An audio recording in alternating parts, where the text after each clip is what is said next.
गोदना को दवाई लो हो। ए मलकिन, अरे निकला गोदना को दवाई लो हो। अरे कोनो मलवो ना देखा थे। अरे ए भौजी गोदना को दवाई लो हो। का हो कैसे गोदत है? अरे भौजी जैसे कहू वैसे गोदब हो। कितना पैसा लेबा? अरे भौजी पैसा के का बात है, तू बैठा गोद दी। नहीं पहले बतावा तब गोदवाए। तू गोदवाए लाया है भौजी। सुना तू कहाँ गोदवाएबू, सुना भौजी बतावा।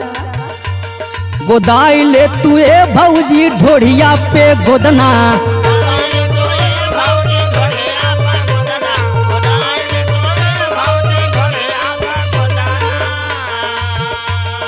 खुश होई हा भौजी तोहर दकिहा जब सजना।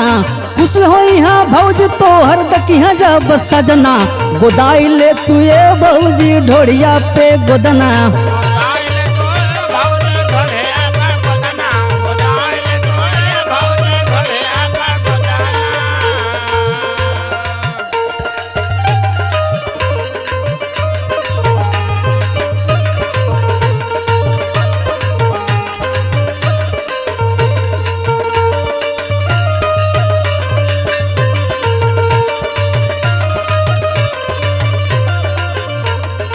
और सुना भौजी का बतावा।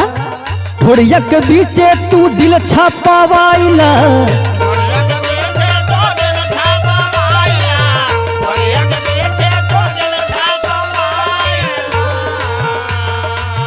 दिलवा में सैया के नाम लिखवाइला।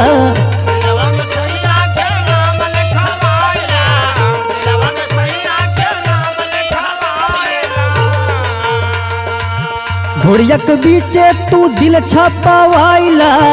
दिलवा में सैया के नाम लिखवाइला। देखी देखी राजा तोहर करिहा भारी घटना। गोदाई ले तू ए भौजी ढोढ़िया पे गोदना।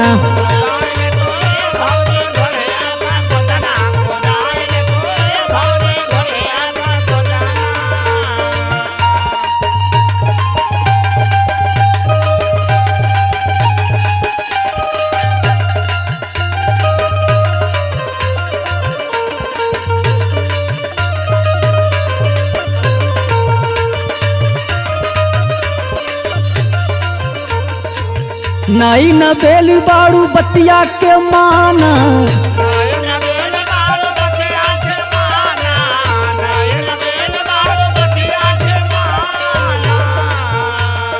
कितना होई जाई है भौजी तोहर दीवाना।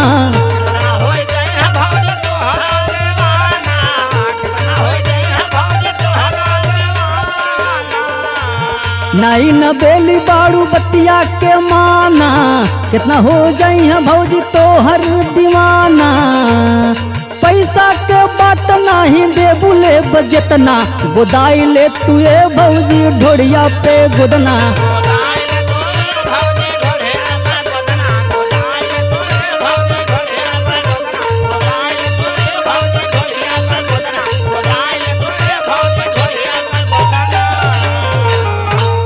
अब गोद दे तब पिराइत ना ने। हाँ भौजी लेटा लेटा साड़ी हटावा।